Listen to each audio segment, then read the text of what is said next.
இன்றைக்கி பார்த்தீங்கன்னா முட்டை தேங்காய் பால் பிரியாணி தான் பண்ண போகிறேன். மார்னிங் பார்த்தீங்கன்னா கார்ன் புட்டு வந்து நான் ஊற வச்சுருக்கேன். தண்ணி போட்டு உப்பு போட்டு ஊற வச்சுருக்கேன். இது இன்னொரு 10 மினிட்ஸ் பக்கம் ஊறட்டும். அதுக்கப்புறம் நம்ம வேக வச்சு எப்படி பண்ணுறதுன்னு பார்க்கலாம். இப்போ நம்ம பிரியாணி செய்ய ஆரம்பிச்சிடலாம். தேங்காய் பால் முட்டை பிரியாணிக்கு தேங்காய் எண்ணெய் ஆட் பண்ணிக்கிறேன்.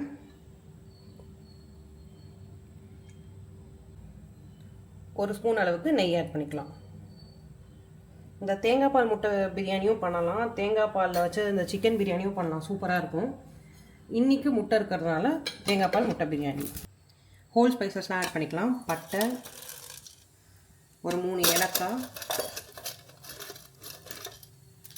கிராம்பு ஒரு 10 கிட்ட ஆட் பண்ணிக்கலாம். ஆட் பண்ணிவிட்டு நான் வெங்காயம் பார்த்திங்கன்னா ஒரு 3 பெரிய வெங்காயம் எடுத்திருக்கேன். பச்சை மிளகாய் மட்டும்தான் காரத்துக்கு, ஸோ ஒரு 4 பச்சை மிளகாவை கீரி எடுத்திருக்கேன். இதையும் ஆட் பண்ணிக்கலாம்.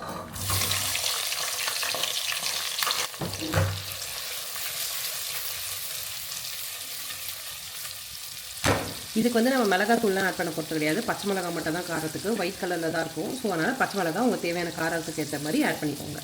வெங்காயம் நல்லா ப்ரௌன் கலரில் ஆகிற அளவுக்கு நம்ம ஃப்ரை பண்ணி எடுத்துக்கலாம். இப்போ நம்ம முட்டை வேக வச்சு எடுத்துக்கலாம் சைடில். ஸோ இந்த மில்டன் பிராண்டோட எக் பாய்லர் வந்து கிட்டத்தட்ட ஒரு 6 இயர்ஸ் யூஸ் பண்ணிகிட்ருக்கேன். சூப்பராக இருக்குது. 2019 கோவிடுக்கு முன்னாடி வாங்கினது. நல்லாயிருக்கு. இப்போ இதில் நான் தண்ணி ஆட் பண்ணியிருக்கேன். இப்போ தேவையான அளவுக்கு எக்கை வச்சுட்டு பாயில் பண்ணி எடுத்துக்கலாம்.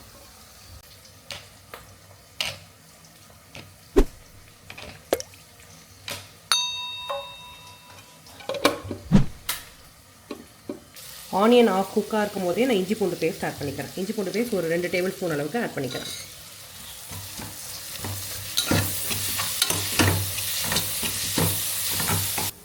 கார்ன் புட்டு பொடி வாங்கினேன். அது உப்பு போட்டு தண்ணி போட்டு ஒரு 1/2 அன் ஹவர் பக்கம் ஊற வச்சுருக்கேன்.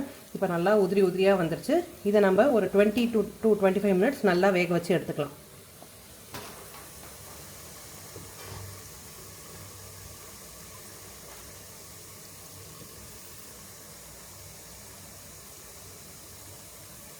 இப்போ ஆனியன் நல்லா கேரமலைஸ் ஆகிடுச்சு. இப்போ நம்ம தக்காளி, புதினா எல்லாம் ஆட் பண்ணிக்கலாம்.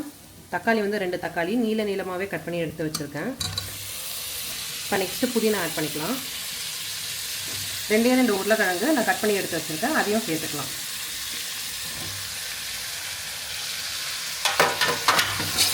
இப்போ இதில் மிளகாத்தூள் மஞ்சத்தூள்லாம் ஆட் பண்ண வேண்டாம், ஏன்னா ஒயிட் கலரில் தான் பண்ண போகிறோம். ஸோ இது கொஞ்சம் நல்லா குக் ஆகட்டும். இதுக்கு குக் ஆகிறதுக்காக கொஞ்சமாக கல்லுப்பு ஆட் பண்ணிக்கலாம். பிரியாணிக்கு தேவையான அளவுக்கு கல்லுப்பு ஆட் பண்ணிக்கிறேன். இப்போ புட்டுக்கு கொஞ்சமாக தேங்காய் எடுத்து நான் வந்துட்டு மிக்சியில் போட்டு அரைச்சி எடுத்துக்க போகிறேன். நம்மக்கிட்ட திருவறதுக்கு எந்த ஆப்ஷனும் இல்லை என்கிட்ட. ஸோ அதனால் நான் இப்போ குட்டி குட்டியாக கட் பண்ணி ஒரு 2 பல்ஸ் வந்துட்டு மிக்சியில் போட்டு எடுத்துக்க போகிறேன். 2 பல்ஸ் மிக்சியில் போட்டு எடுத்துட்டோன்னா நமக்கு புட்டுக்கு யூஸ் பண்ணும்போது நல்லாயிருக்கும். இப்போ நம்ம புட்டுக்கு தேங்காய் திருவும் போது கொஞ்சமாக ஏலக்காவும் சேர்த்து நான் வந்து ஒரு 2-3 பல்ஸ் விட்டு எடுத்துகிட்டு வந்துக்கிறேன். அவ்வளோதான், புட்டு வெந்ததும் இப்போ இதை நம்ம ஆட் பண்ணிக்கலாம். அதோட ஒரு குட்டி டீஸ்பூனில் வந்து பிரியாணி மசாலா எடுத்துருக்கேன், அதையும் ஆட் பண்ணிக்கலாம். இப்போ நம்ம எவ்வளோ அரிசி எடுத்துருக்கோமோ அது தேவையான அளவுக்கு தண்ணியும் தேங்காய் பாலும் இப்போ ஆட் பண்ணிக்கலாம்.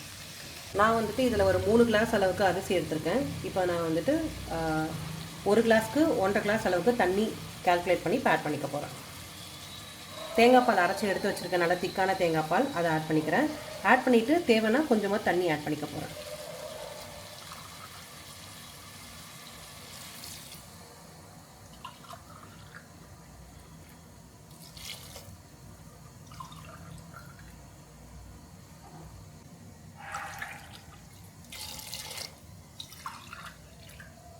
தேவையான அளவுக்கு தண்ணி சேர்த்தாச்சு. இப்போ உப்பு காரம்லாம் கரெக்டாக இருக்கான்னு செக் பண்ணிக்கலாம்.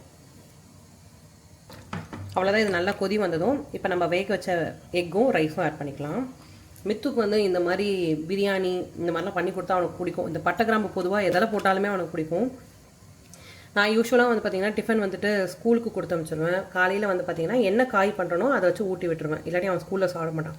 உங்கள் வீட்டில் எத்தனை பசங்க இந்த மாதிரி இருக்காங்கன்னு கமெண்ட் பாக்ஸில் கமெண்ட் பண்ணுங்கள்.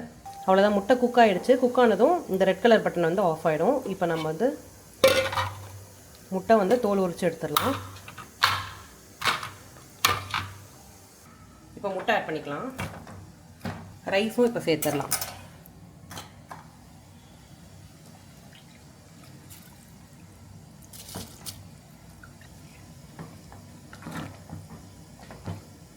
இப்போ கொதி வந்ததும் குக்கரோட லிட் போட்டுட்டு ஒரு விசில் ஹை ஃப்ளேமில் விட்டுட்டு ஒரு 10 மினிட்ஸ் பக்கம் சிம்மில் வச்சுட்டு ஆஃப் பண்ணிட போகிறேன். இப்போ இது மைல்டாக கொதிக்க ஆரம்பிச்சிருச்சு. நான் இப்போ லிட் போட்டு க்ளோஸ் பண்ணிடுறேன். இப்போ இது ஹை ஃப்ளேமில் ஒரு விசில் வந்துட்டு ஒரு 5 மினிட்ஸ் சிம்மில் வச்சுட்டு ஆஃப் பண்ணி எடுத்துகிட்டு போகிறேன்.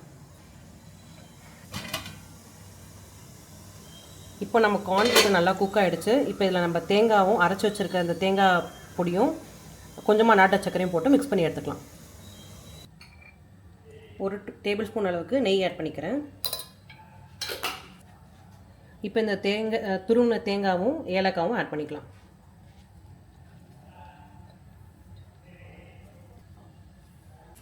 இப்போ ஸ்வீட்னஸ்க்கு தேவையான அளவுக்கு நாட்டு சர்க்கரை ஆட் பண்ணிக்கிறேன்.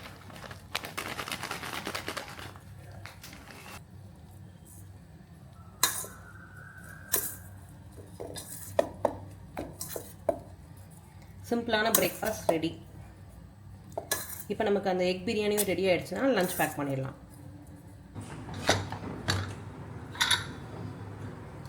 டுவெண்ட்டி மினிட்ஸ் கழிச்சு ஓப்பன் பண்ணியிருக்கேன். நல்லா சூப்பராக வெந்து வந்திருக்கு. இதை அப்படியே நம்ம வேறு பாத்திரத்துக்கு ட்ரான்ஸ்ஃபர் பண்ணிக்கலாம்.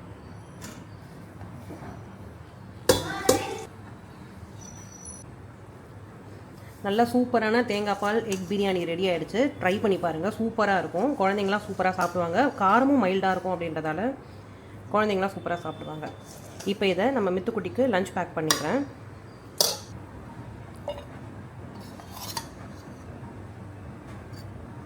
மார்னிங் பிரேக்ஃபாஸ்ட் பார்த்திங்கன்னா கார்ன் புட்டு.